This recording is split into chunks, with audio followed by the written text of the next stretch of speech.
आप past papers में देख सकते हैं। वर्स्टेहन के बारे में CSS 2020 में क्वेश्चन भी आ चुका है।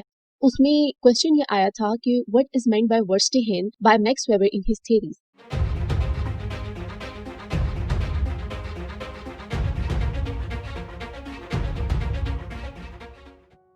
अस्सलाम वालेकुम everyone, welcome to Learning Buddies. आज हम अपनी सोशियोलॉजी लेक्चर सीरीज के एपिसोड 11 को डिस्कस कर रहे हैं और आज का जो हमारा टॉपिक ऑफ डिस्कशन है वो है थ्योरीज ऑफ मैक्स वेबर। आज के एपिसोड में हम 4 थ्योरीज डिस्कस करेंगे। उसमें से नंबर 1 है theory of social action, number 2 is theory of bureaucracy, number 3 is theory of ideal types and number 4 is theory of religion. So before starting the theories of Max Weber, let's have a brief biography about Max Weber and his life. Max Weber was born in Germany on April 21, 1864. He is considered one of the 3 founding fathers of sociology. एक तो max weber था और साथ में Karl Marx और Emmanuel Durkheim. इन तीनों को फाउंडिंग फादर्स ऑफ सोशियोलॉजी कहा जाता है because of their contributions in the field of sociology. Weber के जो फादर थे वो greatly involved in public life, so उनका जो घर था वो हर किस्म के लोगों से हर वक्त भरा रहता था। ज़्यादातर उसमें पॉलिटिक्स एंड एकेडेमिया के लोग होते थे। वेबर और इसके भाई की इसी वजह से जो ब्रॉटअप हुई है वो बहुत इंटेलेक्चुअल माहौल में हुई है। In 1882 he enrolled at the university of Heidelberg, लेकिन 2 साल बाद उन्होंने यूनिवर्सिटी छोड़ दी because he wants to fulfil his military services at Strasbourg. जब उन्होंने अपनी मिलिट्री सर्विसेज कंप्लीट की और वहां से रिलीज हुए, उन्होंने दोबारा से यूनिवर्सिटी ज्वाइन की, यूनिवर्सिटी ऑफ बर्लिन, और उन्होंने अपना डॉक्टरेट कंप्लीट किया इन 1889। जिसके बाद उन्होंने बर्लिन यूनिवर्सिटी की ही फैकल्टी को ज्वाइन किया जहां पे वो लेक्चर्स देते थे and also consulting for government. In 1894, Weber was appointed as a professor of economics at the University of Freiburg, and then he was granted the same position at the University of Heidelberg in 1896. और max weber का जो research था उस time में वो ज्यादा जो focus करता था वो इकोनॉमिक्स एंड लीगल हिस्ट्री पे फोकस करता था। After Weber's father died in 1897, उसके बाद घर में काफी उनके लड़ाई झगड़े होने लगे जिसकी वजह से वेबर को डिप्रेशन, नर्वसनेस एंड इंसोम्निया होने लगा, जिसकी वजह से वो अपनी ड्यूटीज को फुलफिल नहीं कर पाते थे as a professor. He was thus enforced to reduce his teaching and eventually left in fall of 1899. For 5 years, he was intermittently institutionalized, suffering sudden relapses. After efforts to break such cycles by traveling, he finally resigned his professorship in late 1903. So आखिर में उन्होंने अपना professorship से resign ही कर दिया। फिर 1903 में Weber became the associate editor of Archives for Social Sciences and Social Welfare, where his interests lied in more fundamental issues of social sciences. Soon, Weber began to publish some of his papers in this journal, most notably his essay The Protestant Ethic and the Spirit of Capitalism. ये सबसे इनका famous journal था जो कि later on publish हुआ as a book. In 1909, Weber co-founded the German Sociological Association and served as its first treasurer. He resigned in 1912, जहां से उन्होंने 1912 में रिजाइन कर दिया. However, and unsuccessfully tried to organize a left-wing political party to combine social democrats and liberals.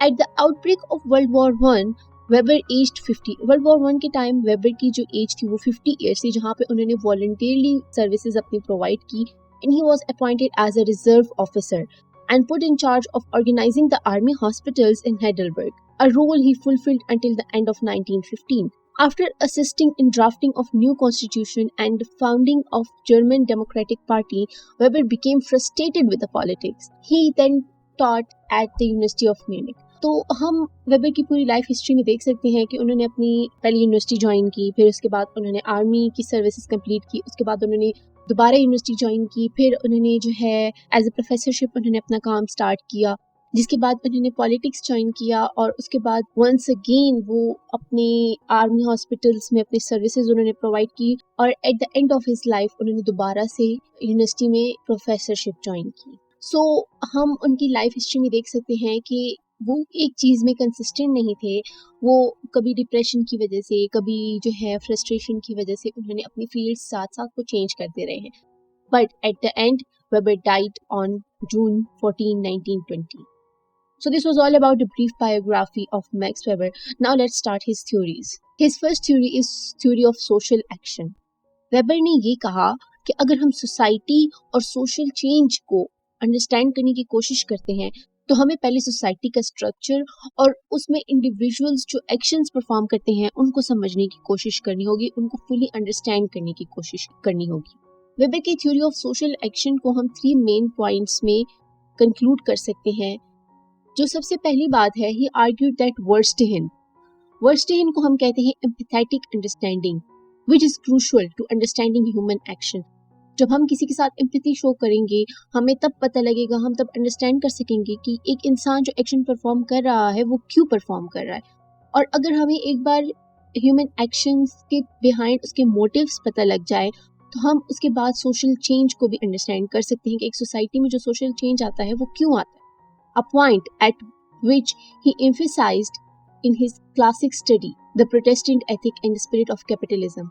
यही वो point था जिस पे उसने अपने जर्नल, जो कि बाद में उसका पब्लिश हुआ as a book, which is known as The Protestant Ethic and Spirit of Capitalism, में उसने इसी बात पे फोकस किया कि हमें लोगों के साथ एम्पैथेटिक अंडरस्टैंडिंग शो करनी होगी, तभी हम उनके एक्शंस को समझ सकेंगे और उसी वजह से हम जो है सोसाइटी में जो सोशल चेंजेस आती हैं उसको समझ सकेंगे, जिसको उन्होंने नाम दिया वर्स्टेहिन।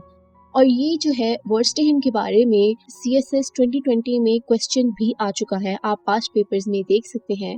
उसमें क्वेश्चन ये आया था कि what is meant by verstehen by Max Weber in his theories. So अगर अंडरस्टैंड करना चाहते हैं कि वर्स्टेहिन क्या होता है तो आपको समझ आ जाएगी कि वर्स्टेहिन से मैक्स वेबर का क्या मतलब था। Secondly, he believed we could make generalizations about the basic types of motivation for human action. There are 4 basic types. Max वेबर ने 4 basic types of motivations बताई, जो कि जिन मोटिवेशंस की वजह से एक इंसान अपने एक्शंस परफॉर्म करता है। तो मैक्स वेबर ने कहा कि हम उन मोटिवेशंस के बारे में अपने जनरलाइजेशंस बना सकते हैं। Thirdly, he still argued that structure shaped human action. Because certain societies or groups encourage certain general types of motivation, but within these general types there is a lot of variation possible. जो third point था जिस पे max वेबर ने argue किया वो ये था कि मैक्स वेबर ने कहा कि जो सोसाइटी का जो मेन शेप होता है वो शेप करते हैं ह्यूमन एक्शन को, वो ढालते हैं ह्यूमन एक्शंस को। एक इंसान अगर वेस्ट सोसाइटी में रह रहा है उसके एक्शंस चेंज होंगे, अगर एक इंसान ईस्ट में रह रहा है उसके एक्शंस उसके अकॉर्डिंग होंगे, अपने सोसाइटी के अकॉर्डिंग होंगे। तो मैक्स वेबर ने ये कहा कि अगर हम ह्यूमन एक्शंस को समझना चाहते हैं तो हमें स्ट्रक्चर ऑफ सोसाइटी भी समझनी होगी, क्योंकि structure of society he shape करता है ह्यूमन एक्शंस को। उसकी वजह ये है कि सोसाइटी जो है वो कुछ टाइप्स ऑफ मोटिवेशन को इनकरेज करता है और कुछ को डिस्करेज करता है। So this is the reason कि societies shape human actions. Now social action and verstehen. यहाँ पे हम 2 टाइप्स ऑफ वर्स्टेहिन को एक्सप्लेन करेंगे। Weber argued that before the cause of an action could be ascertained, you had to understand the meaning attached to it by the individual. Max वेबर ने इस बात पे आर्ग्यू किया कि हम एक इंसान के अगर एक्शन को समझने की कोशिश करते हैं तो उससे पहले हमें ये समझने की कोशिश करनी होगी कि वो क्या मीनिंग है, या एक मीनिंग से ज्यादा मीनिंग्स भी हो सकती हैं जो कि एक इंडिविजुअल की एक्शन के साथ अटैच्ड होती हैं। एक इंडिविजुअल एक एक्शन कर रहा है, उसके बिहाइंड क्या रीजंस हैं, क्या मीनिंग्स एसोसिएटेड हैं। He distinguished between 2 types of understanding. First he refer to actualist verstehen. Actualist verstehen को हम कहते हैं डायरेक्ट ऑब्जर्वेशनल अंडरस्टैंडिंग, जहाँ पे हम लोगों के एक्शंस को ऑब्जर्व करते हैं कि वो क्या कर रहा है, या हम एक इंसान के बॉडी लैंग्वेज को या उसके इमोशनल स्टेट से या फेशियल एक्सप्रेशन से हम समझने की कोशिश करते हैं कि वो ये एक्शन क्यों परफॉर्म कर रहा है। लेकिन observational understanding is not sufficient to explain the social action. Observational understanding सिर्फ सफिशिएंट नहीं है एक इंसान के सोशल एक्शन को एक्सप्लेन करने के लिए। तो उसके बाद जो है मैक्स वेबर ने सेकंड टाइप ऑफ वर्स्टेहिन को एक्सप्लेन किया, which is known as erklärendes Verstehen, जिसको हम कहते हैं empathetic understanding, in which sociologist must try to understand the meaning of an act in terms of the motives that have given rise to it. Empathetic understanding में हम ये समझने की कोशिश करते हैं कि वो क्या क्या मीनिंग्स हैं जिन्होंने एक इंसान को मोटिवेट किया एक एक्शन परफॉर्म करने के लिए, या वो क्या क्या मकासद हैं जिन्होंने एक इंसान को एक काम करने के लिए मोटिवेट किया। This type of understanding would require you to find out why someone is doing an action. हमें पता लग जाता है कि एक इंसान एक काम कर रहा है, वो क्यों कर रहा है। To achieve this, Weber argued that you had to get into the shoes of the people doing the activity. उसके लिए मैक्स वेबर ने कहा कि हमें उस इंसान को समझने की कोशिश करनी होगी कि एक इंसान एक काम कर रहा है, उसके बिहाइंड उसकी क्या क्या मजबूरियां हैं, क्या क्या रीजंस हैं, क्या क्या मोटिवेशंस हैं, क्या क्या बाकी के क्या क्या गोल्स उसने कुछ अचीव करने हैं जिसकी वजह से वो एक एक्शन कर रहा है, क्या रीजंस क्या है, थॉरली हमें स्टडी करना होगा। जिसके लिए ये जरूरी है कि हम एक इंसान की जगह खुद को रख के सोचें, हम उसके शूज में खुद को ढाल के सोचें कि वो इंसान वो काम क्यों कर रहा है। तभी हमें समझ आएगी कि what are the reasons behind the human actions. अब हम पढ़ेंगे Weber's 4 type of action and types of society. मतलब अगर टाइप्स ऑफ सोसाइटीज डिफरेंट हैं, वहाँ पे वो डिफरेंट मोटिव्स को, डिफरेंट मोटिवेशंस को इनकरेज कर रहे हैं, तो उधर उनके according types of actions emerge होंगे। Max Weber didn't just believe that individual shape society, societies encourage certain types of motives for action. जैसे कि हमने पहले भी ये डिस्कस किया कि not only individual shape societies, societies also encourage certain types of motives for action, or societies also encourage or shape human actions. For example, the religion of Calvinism encouraged people to save money. अब यहाँ पे एक example दी गई हुई है, एक religion है which is known as religion of Calvinism. They encouraged people to save money. उन्होंने लोगों को इस बात पे encourage किया कि आप लोग पैसे जमा करें, सेव करें, जिसकी वजह से कैपिटलिज्म इमर्ज हुआ। सो ये मैक्स वेबर ने समझाने के लिए एक एग्जाम्पल या एक केस स्टडी लिया जिसके थ्रू उन्होंने समझाया कि how societies shape human actions. Weber believes that there are 4 ideal types of social actions.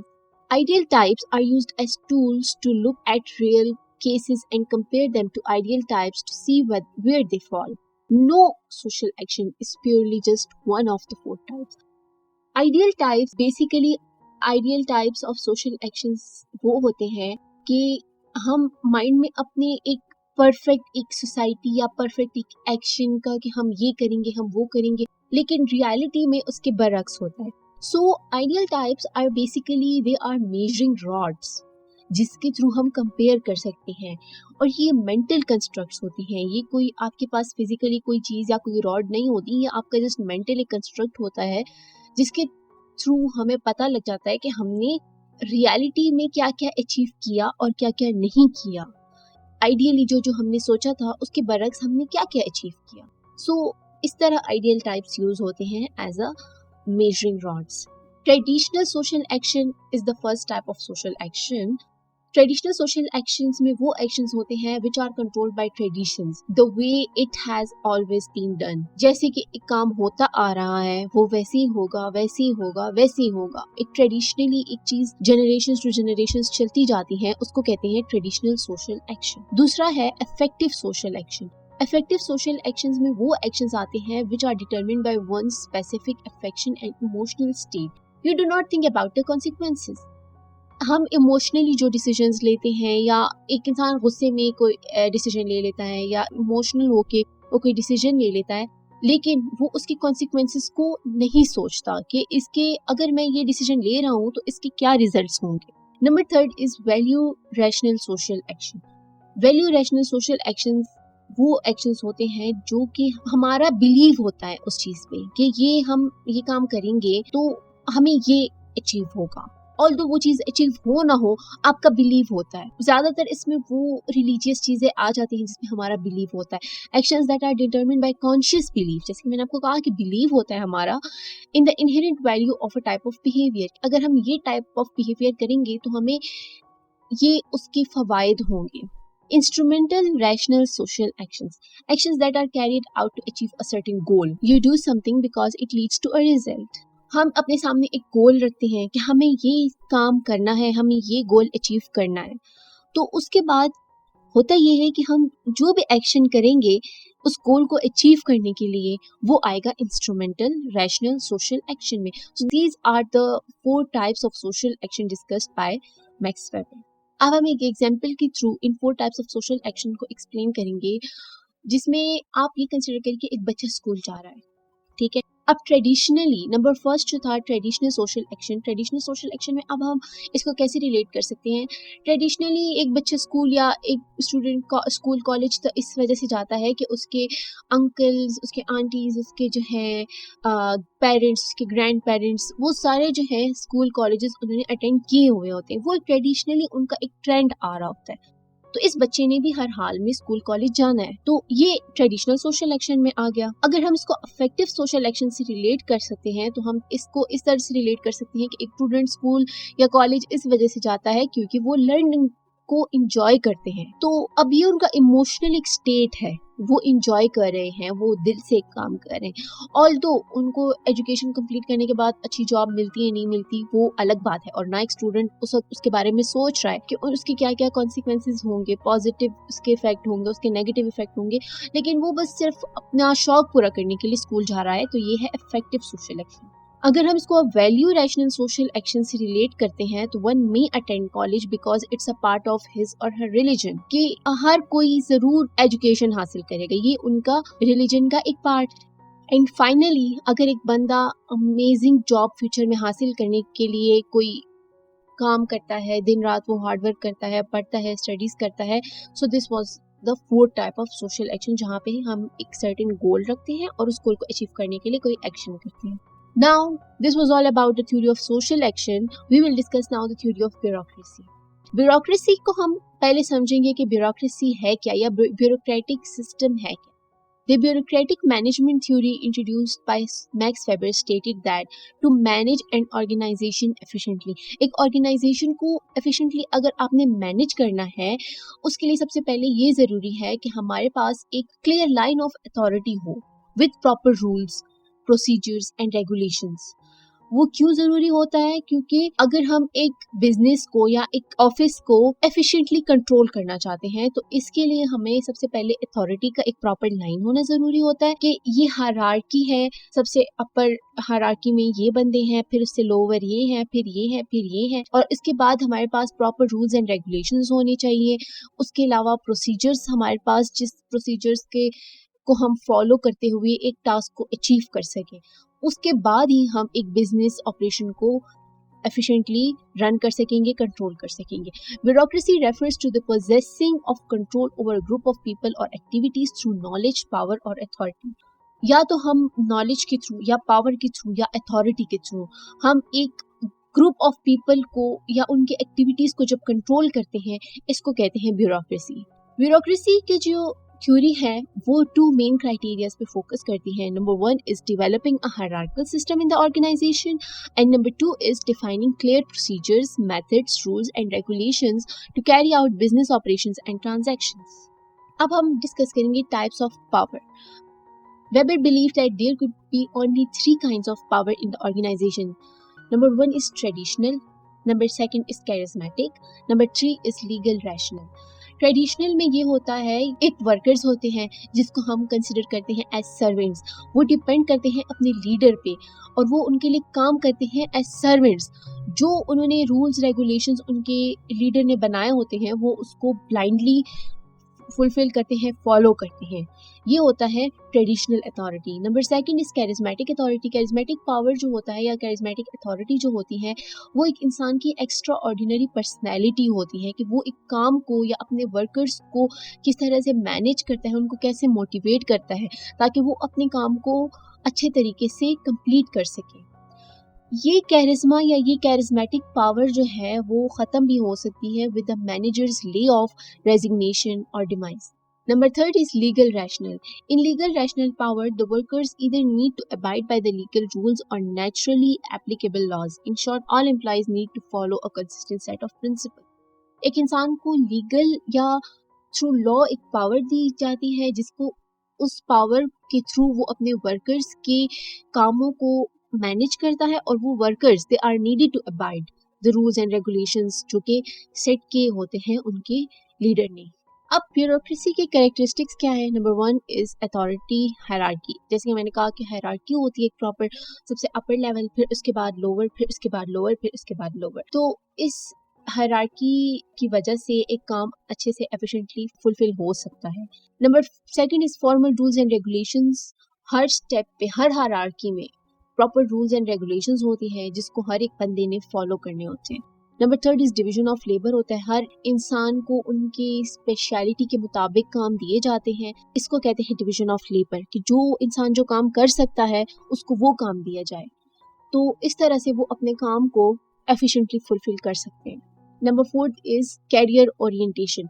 Career orientation में ये है कि हम एक इंसान को एक परमानेंट जॉब दें और उसके अलावा उनको परफॉर्मेंस बेस्ड इंसेंटिव्स भी दें ताकि वो मोटिवेट हो अपना काम अच्छे से फुलफिल करें। इम्पर्सनैलिटी का ये मतलब है कि एक ऑर्गेनाइजेशन में जब हम रहते हैं हमारे ऑटोमेटिकली वहाँ के लोगों के साथ एक रिलेशन बिल्ड हो जाता है, इम्पर्सनल रिलेशन बिल्ड हो जाता है, जिसकी वजह से फेवरेटिज्म होती है या नेपोटिज्म होती है। मैक्स वेबर ने इसके बारे में ये कहा है कि जब हम रूल्स या मैनेजरियल डिसीजंस लेते हैं वहाँ पे इस किस्म की इम्पर्सनल रिलेशंस उसको इफेक्ट नहीं करनी चाहिए, कि हम अगर एक डिसीजन ले रहे हैं तो उसमें हमें कोई फेवरेटिज्म या नेपोटिज्म नहीं करनी चाहिए, या अगर हम रूल्स को अप्लाई कर रहे हैं उसमें भी रूल्स सब पे इक्वली अप्लाई होने चाहिए, उसमें भी फेवरेटिज्म या नेपोटिज्म नहीं होने चाहिए, बल्कि ये डिसीजंस या रूल्स जो हैं वो it should be based on rational and practical grounds rather than emotional और इम्पर्सनल इन्फ्लुएंस। उसके बाद है number 6 characteristic of bureaucracy is formal selection process. Selection process formal होता है जिसमें जो है इस पे बेस्ड नहीं होता कि फर्स्ट कम फर्स्ट सर्व वाला, इसमें टेक्निकल स्किल्स के थ्रू या एक इंसान के उसकी स्किल्स के थ्रू सिलेक्शन होती है। इवन जो प्रमोशन होता है वो भी परफॉर्मेंस बेस्ड होता है और मेरिट के थ्रू होता है। इसका रिजल्ट ये होता है कि एक इंसान ज़्यादा से ज़्यादा मेहनत करेगा जिसका ज़्यादा से ज़्यादा अच्छा रिजल्ट होगा और बेटर प्रोडक्टिविटी होगी, which also aids to employees growth and satisfaction. अब हम डिस्कस कर रहे हैं advantages of bureaucracy. Number first advantage is specialisation और एक्सपर्टीज। जैसे कि मैंने पहले कहा था कि हर एक इंसान को उसके एक्सपर्टीज या उसके स्पेशलाइजेशन के मुताबिक काम दिए जाते हैं जिसकी वजह से काम एफिशिएंटली फुलफिल होते हैं।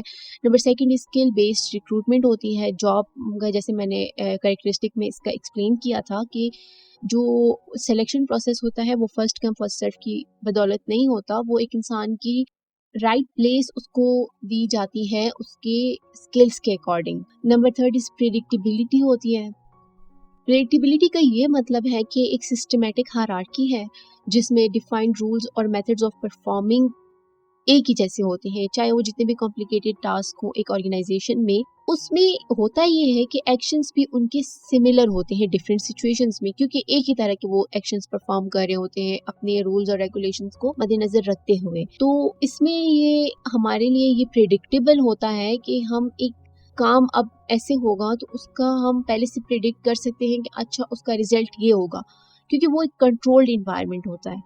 नंबर फोर्थ इज ब्यूरोक्रेसी में इक्वालिटी होती है, जिसका ये मतलब है कि जो मैनेजमेंट जो होता है वो अनबाइस्ड होते हैं अपने एम्प्लॉयज़ के टुवर्ड्स, और फेयर जजमेंट होती है जब भी कोई प्रॉब्लम या कोई इशू अराइज होता है ऑर्गेनाइजेशन में।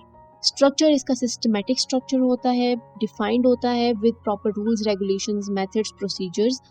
तो स्ट्रक्चर जो है इसका बहुत सिस्टमेटिक होता है। Number 6 is systematic record keeping होती है इसकी ब्यूरोक्रेसी में। जो भी काम हो रहा है, जो भी ऑपरेशंस फुलफिल हो रहे हैं, उसकी रिकॉर्ड कीपिंग जो होती है वो बहुत सिस्टमेटिक होती है। Number 7 is rationality. ऑपरेशंस जो डिफरेंट फुलफिल हो रहे होते हैं या जो डिफरेंट काम हो रहे होते हैं, उसकी जो रिकॉर्डिंग्स जो होती हैं या जो रिकॉर्ड कीपिंग होती है वो एक रैशनैलिटी लाती है, जिसका ये मतलब है कि हम फ्यूचर में जो लॉज रूल्स रेगुलेशंस या डिफरेंट प्रोसीजर्स अगर हम अप्लाई करते हैं वो डिफरेंट एक एक्सपीरियंस पे बेस्ड होती है कि ऑलरेडी ये काम हो चुका है तो फ्यूचर में हम उसके लिए क्या क्या प्लानिंग कर सकते हैं। तो एक प्रॉपर प्लानिंग के थ्रू एक काम हो रहा होता है। Now disadvantages of bureaucracy. Bureaucracy के जो डिसएडवांटेजेस हैं वो है, एक तो इसमें है कि वन वे कम्युनिकेशन होती है।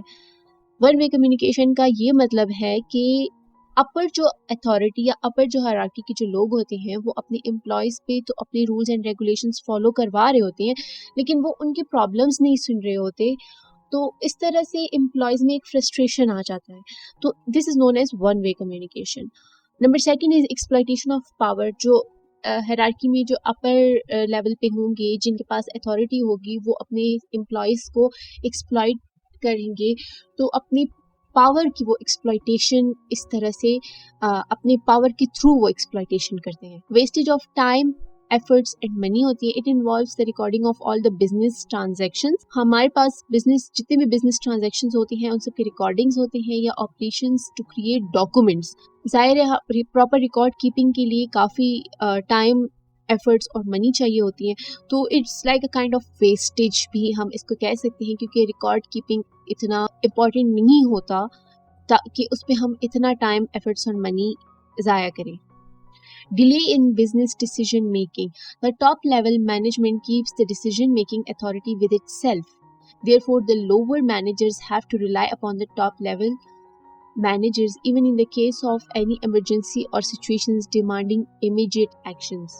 जो लोअर लेवल मैनेजर्स होते हैं वो टॉप लेवल मैनेजर्स पे रिलाई करते हैं अपने हर एक्शन के लिए, हर डिसीजन के लिए। तो इवन अगर कोई इमरजेंसी सिचुएशन आ जाता है या ऐसा कोई सिचुएशन आ जाता है जिसमें इमीडिएट एक डिसीजन रिक्वायर्ड होता है, उसमें भी जो है ज़ाहिर है वो पहले अपने टॉप लेवल मैनेजर से डिसीजन की उनका वेट करेंगे कि वो क्या डिसाइड करेंगे, उसके बाद वो एक्शन करेंगे। तो इसमें काफ़ी जो है डिले हो जाता है डिसीजन मेकिंग में।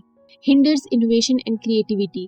अब जो अपर लेवल मैनेजर्स हैं वो लोअर लेवल मैनेजर्स की सारे एक्शंस को कंट्रोल करेंगे और रिस्ट्रिक्ट करेंगे इनके एक्शंस को, जिसकी वजह से ये होगा कि एम्प्लॉयज़ की जो अपनी क्रिएटिविटी होगी या जो उनका अपना जो इनोवेशन होगा वो उसके अकॉर्डिंग काम नहीं कर सकेंगे। बस वो एक अपनी एक बताए हुए असूलों के जो उनके जो मैनेजर्स ने बताए हुए होते हैं या जो काम उन्होंने उनको दिए होते हैं कि ये इसी तरह से आपने करने हैं, तो वो उसी को परफॉर्म कर रहे होते हैं, उसी को फुलफिल कर रहे होते हैं। उसमें वो अपनी क्रिएटिविटी नहीं शो कर रहे होते, जिसकी वजह से उनकी अपनी इनोवेशन और क्रिएटिविटी में हिंडर्स आ जाते हैं। इनफ्लेक्सिबल और रिजिड मेथड्स होते हैं।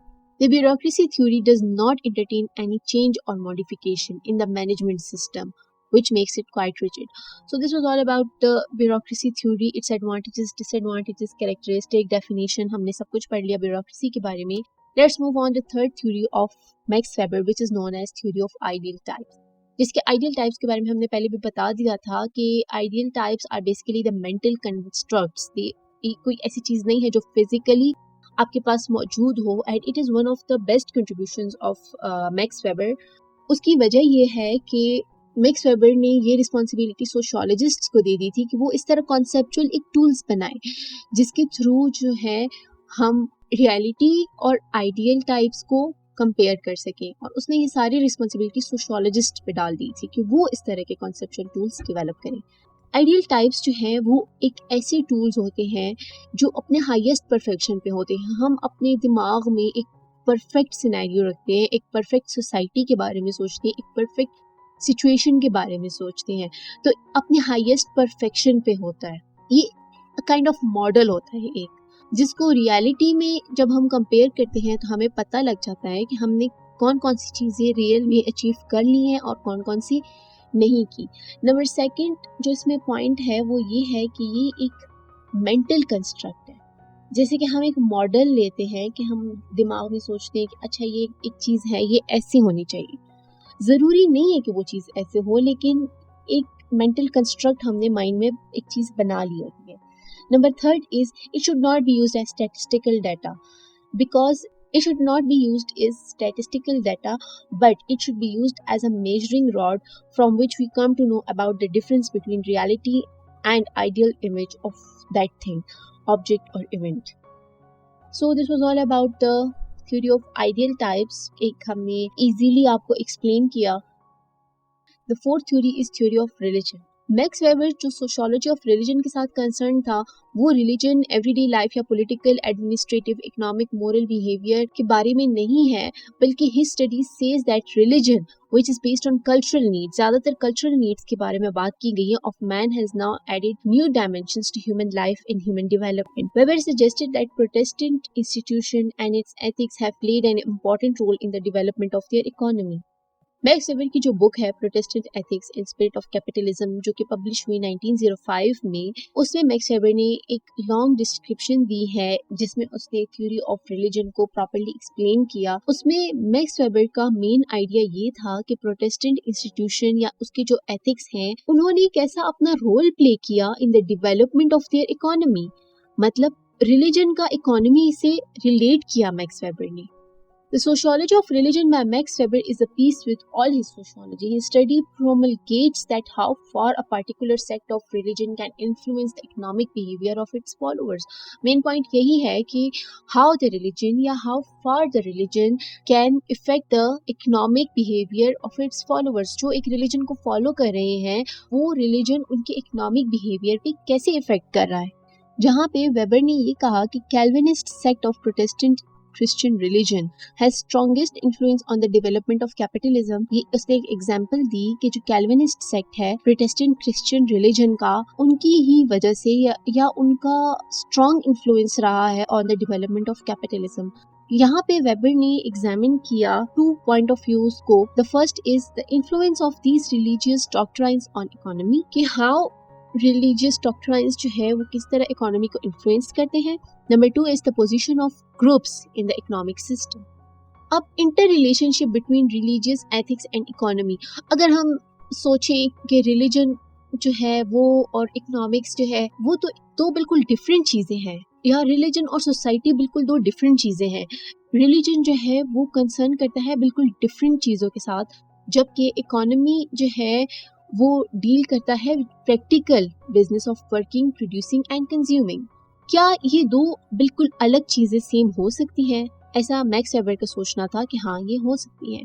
According to him, it was the ideas, believes and values and world view of human societies that guided the way their members acted. Even in the economic sphere, religion prescribe certain guidelines of behaviour. अब ये दोनों कैसे same हो सकती है? Religion जो है हमें एक गाइडलाइन देता है कि ये बिहेवियर जो है वो आपका सोशली एक्सेप्टेबल है, ये बिहेवियर आपका सोशली एक्सेप्टेबल नहीं है, जिसके अकॉर्डिंग ह्यूमन बीइंग्स जो है वो अपने एक्शंस को परफॉर्म करते हैं। अब वो अपने जो एक्शंस या उनकी जो एक्टिविटीज जो ओरिएंट होती हैं या डायरेक्टेड बाय देयर रिलीजन, वो इनकॉर्पोरेट करते हैं in the body of religious ethics of each religious system.